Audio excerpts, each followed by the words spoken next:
திரு குமார் எப்படி பார்க்குறீங்க? முதல்ல ஆர்எஸ்எஸ் ஆதரவாளராக இந்த கருத்தை நீங்கள் ஏற்கிறீங்க? முதல்ல நீங்கள் ப்ரெசென்ட் பண்ணது இருக்க அந்த கருத்துக்கும் இப்போ விவாதிச்சுட்டு இருக்கிறதுக்கும் சம்மந்தமே இல்லை. ஏன்னா இப்போ அவர் சொல்லியிருக்கிற காரணங்கள் பூரா சுற்றி வர பேசியிருக்காரு கனகராஜ் சார். இது நேரடியாக அதுக்கு என்ன அவர் அதை பற்றி ஒன்றும் சொல்லல. ஒரு அடுத்த ரவுண்ட் சொல்றாரு.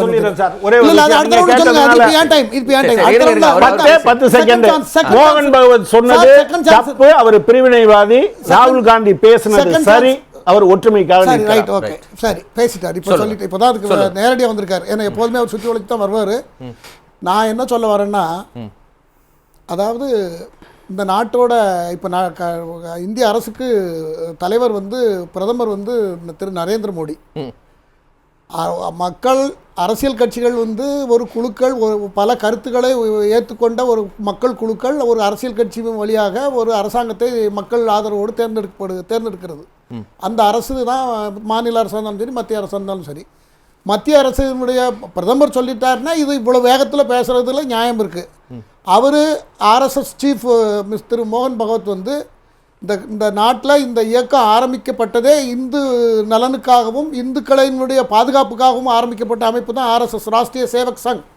அவர் அது சம்பந்தமா பேசுறதுல எனக்கு தப்பு இருக்கிறதாக எனக்கு தோணல. இல்ல, அது சம்பந்தமா பேசாம இந்திய சுதந்திரத்தின் மீது அவர் எழுப்பக்கூடிய அந்த கேள்வி 92ல ராமர் கோயில் இடிச்சது இவங்க 2 பேரும் தானே. ராமர் கோயில் இடிக்கும்போது எந்த கவர்மெண்ட் இருந்தது? இவங்க 2 பேரும். கோபண்ணா இருக்காரு, நம்ம காங்கிரஸ் டிஎம்கே அலையன்ஸ்ல தானே சார் இருந்தது 92. சரி, கல்யாணத்துக்கு மாநிலத்துக்கு இருந்தாரு, மாநிலத்துக்கு அவர் இருந்தாரு. ஆனா சென்ட்ரல்ல யார் ஆட்சியில இருந்தா நடச்சிருந்தா தடுத்திருக்க முடியுமா? சத்தியப்பிரமாணம் பண்ணிட்டு வர்ற ஆளு இப்படி ஃப்ராட் பண்ணுவாருன்னு யாருக்கு சார் தெரியும்? காரணம் அவங்க கடமையை செய்திருக்காங்க. காரணத்துக்கு நான் கல்யாண் சிங் சார் அவங்க கடமையை கல்யாண் சிங் ஏமாத்தினார், உச்ச நீதிமன்றத்தை ஏமாத்தினார். யாரு கடமையை செஞ்சது? மத்திய அரசு டெல்லியில இருந்து அன்னைக்கு நடந்த விஷயங்கள் எல்லாம் நான் இப்ப சொல்லட்டுமா? நீங்க டைம் தெரியல. கடமையை செஞ்சது யாரு? அத்வானியும் அந்த அவங்க அத்வானி இல்ல சார். கோயிலை இடிச்சது யாரு?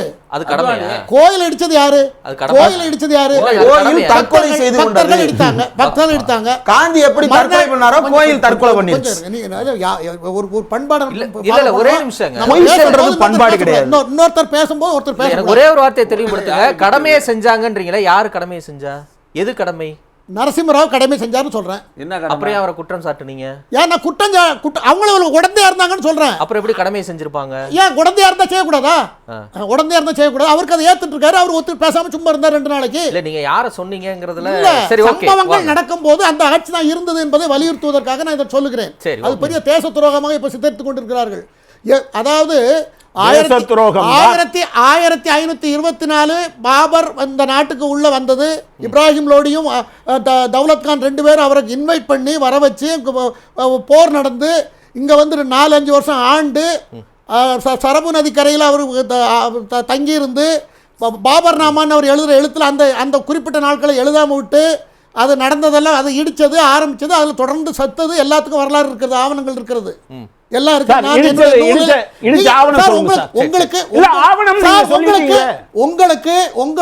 உங்களுக்கு குதிரைக்கு ஒரே என்னுடைய அறிவை மேம்படுத்திக்கிறேன். ஒரே ஒரு விஷயங்க, பாபர் மசூதி இடிக்கப்பட்டது சரியா தவறா? சரியா தவறா? அது தவறுன்னு பேசுறாங்க. இடிச்சவங்க இடிக்கும் போது ஆட்சியில இருந்தவங்களே தவறுன்னு பேசுறாங்க. நீங்க சொல்லுங்க, சரியா தவறா? அது சரி, இடிச்சது சரியா? சரி, பாபர் மசூதி இடிக்கப்பட்டது சரி. சரி, அதைத்தான் இன்னைக்கு அவர் பேசியிருக்காரு. பொது வெளியில இப்படி நீங்க சொல்றீங்க. சரிதான். என்ன சார் பாபர் அதுல இருந்தது ராமர் கோயில் தானே சார்?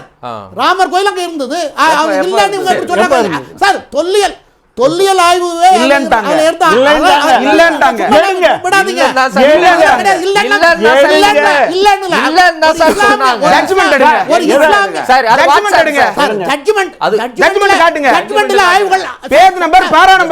அப்படியே கொடுத்தாங்க.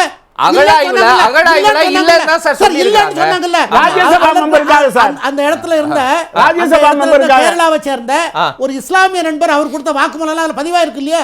அவர் என்ன சொன்னாரு? அதுல எல்லாம் இருக்குன்னு சொல்லிருக்காரு. கல்லு எப்படி இருந்தது ஜட்ஜ்மென்ட்ல இருக்கா? ஜட்ஜ்மென்ட்ல எல்லாம் சொல்லிருக்காங்க. ஆனா தீர்ப்புல நாங்க அது முடிவு பண்ணலன்னு சொல்லிருக்காங்க. அப்படி அந்த நீங்க சொன்னது ஆர்எஸ்எஸ் காரர் கூட வாக்குமூலம் கொடுத்தாரு கோயிலுக்குள்ள சிலையை தூக்கி போட்டோம்னு. அதனால அப்புறம் சரி இல்ல அப்புறம் அவங்களுக்கு இடத்த கொடுத்தாங்க.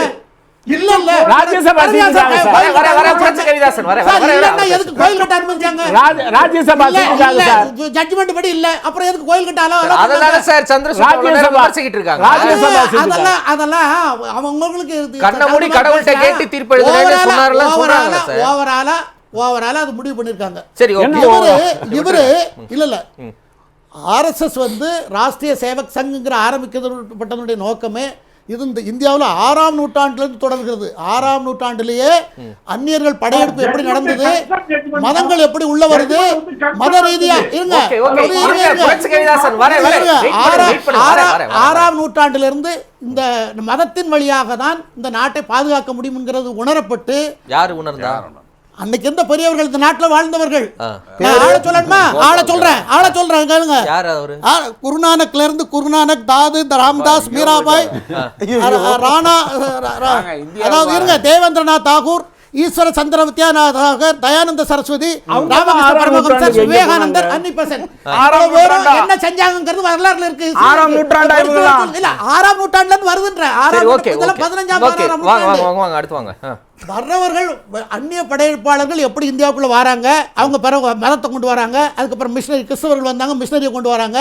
அப்போ இவங்கெல்லாம் மதத்தை வைத்து அதை ஆளுமை செய்யும் பொழுது, ஜனநாயக பிரதிநிதித்துவத்தை பெறும் பொழுது நாம மதத்தை எல்லா தனித்தனியாக இயங்கி கொண்டிருக்கிற மதத்தை ஒன்று சேர்த்து அதை எதிர்க்கணும்னு முடிவு பண்ணினதுடைய தொடர்ச்சி தான் ஆர்எஸ்எஸ். அது கூட இல்லங்க. நீங்க உங்களுக்கு எது சுதந்திர தினம் ஆகஸ்ட் 15 அதுல என்ன மாற்று கருத்து இருக்கு சார்? அப்புறம் எப்படி இந்த கருத்து சார்? அவர் அந்த அமைப்புக்கு ஆர்எஸ்எஸ் இந்து மக்களுக்காக ஒரு பாதுகாவலனாக அவர் இருக்கார், அந்த அமைப்புக்கு தலைவராக இருக்கார். சரி, மோடி சொன்னாதான் நீங்க கேட்டால் நியாயம் இருக்கிறது. சரி, அவர் சொன்னார்னு வச்சுட்டு நீங்க பஸ் ஸ்டாண்ட்ல பர்ஸை தொலைச்சிட்டு ரயில்வே ஸ்டேஷன்ல போய் தேட என்ன சார் கிடைக்கும்? சரி, இதே திருக்குமார்ட்ட நான் பலமுறை விவாதிச்சிருக்கேன். திராவிடர் கழகத்தை சேர்ந்த சில பெரியாரியவாதிகள் கந்த சஷ்டி கவசம் குறித்து பேசும்போது ரொம்ப ஆக்ரோஷமா பேசியிருக்கீங்க. அவங்க பேசுறதுனால எந்த பின்விளைவுகளும் இல்ல, திமுகல இருந்து இல்ல முதலமைச்சர் அப்படி சொல்லியிருந்தா பரவாயில்ல நாங்க எதிர்ப்போம் அப்படின்னு நீங்க சொன்னீங்களா? இல்லையா? சட்டப்படி பைண்டிங்கா இல்லங்கிறத நான் கேக்குறது கரெக்டா இல்லையா? நான் சொன்னதாக எனக்கு ஞாபகம் இல்ல. நீ அப்படி எல்லாம் பேசுனது பேசியிருப்பேன், நான் பேசியிருப்பேன். மாத்தியெல்லாம் நான் பேச எனக்கு ஞாபகம் இல்லைன்னு தான் சொல்றேன். சரி, ஓகே. அதனால நான் என்ன சொல்ல வரேன்னா, அவர் பேசியிருக்கிறது இந்த நாடு இன்னைக்கு என்ன நிலைமை, ஒரு நிமிஷம் எனக்கு ஒரு நிமிஷம் நீங்க குறுக்கணும் பாத்துங்க. அதாவது நான் முடிச்சிடறேன், சீக்கிரம் முடிச்சிடறேன். அதாவது இன்னைக்கு 1947ல 34 கோடி இந்தியாவில் பாப்புலேஷன், என்ன இஸ்லாமியர்கள் 10 கோடி அன்னைக்கு.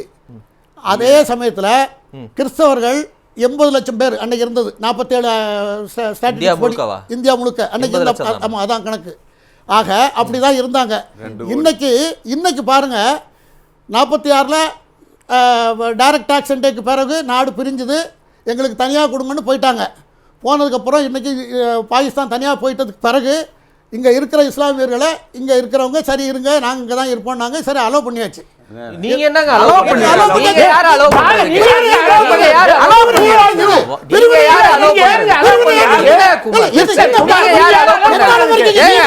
நாங்க அலோவ் பண்ணீங்க. பிரிவினை ஏன் நடந்தது? இந்த நாட்டு குடிமக்கள் நீங்க யார அலோவ் பண்ணீங்க? நீங்க குமார் யார அலோவ் பண்ணீங்க? பிரிவினை உங்களை ஓட்டவர்கள் யார அலோவ் பண்ணீங்க? என்ன பிரச்சனை உங்களுக்கு? இதெல்லாம் அலோவ் பண்ணீங்க. நீங்க யார அலோவ் பண்ணீங்க? நீங்க யார அலோவ் பண்ணீங்க? அவங்க இந்த நாட்டு குடிமக்களா இல்லையா? குடிமக்களா இல்லையா? நீங்க யார அலோவ் பண்ணீங்க? நீங்க யாருக்கு அலோவ் பண்றது? குமாரை போட்டவங்கள யார் அலோவ் பண்றதுக்கு? உங்க பார்ட்டிய சொத்தா இல்லையா? என்ன பேச்சு? உங்க பார்ட்டிய சொத்தா இல்லையா? இவ்வளவு நேரம் பேசுறீங்க. நீங்க அத வாபஸ் வாங்குங்க. நீங்க யாரு? கேள்வி ரொம்ப சிம்பிள். நீங்க வார்த்தையை திரும்ப பெறுங்க. நீங்க யார அலோவ் பண்ணீங்க? உங்க நீங்க யாருங்க அலோவ் பண்றது? சொல்லுங்க. அவரை வித்ரா பண்ணுங்க. அவரை வித்ரா பண்ணனும்.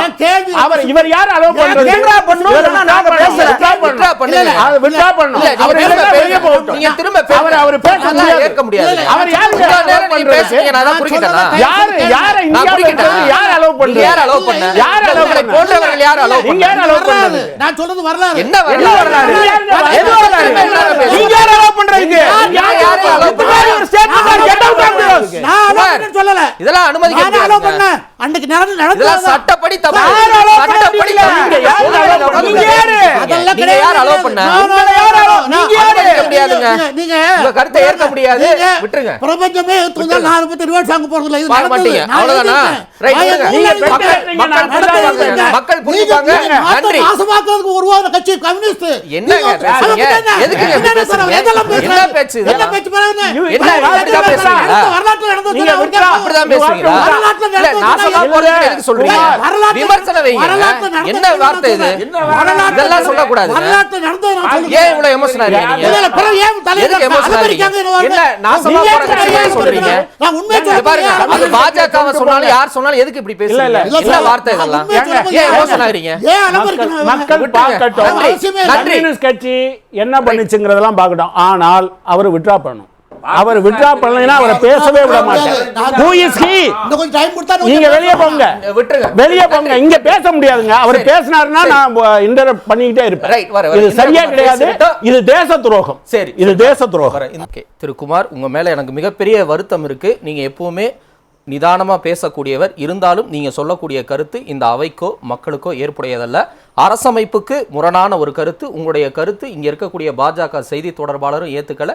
நிச்சயமா நீங்க ஆதரிக்கக்கூடிய RSSஓ பாஜகவினரோ ஏற்க மாட்டாங்க. அந்த வார்த்தையை நீங்க திரும்ப பெறாததுனால உங்ககிட்ட நான் நிறைவு கருத்து வாங்கல. யாரும் இந்த நாட்டுக்கு யாரையும் அலோ பண்ண வேண்டியதில்லை. நாம எல்லாரும் பெருமை மிகு இந்திய குடிமக்கள் தான் அப்படின்னு சொல்லி இந்த நிகழ்ச்சியை நான் நிறைவு செய்கிறேன்.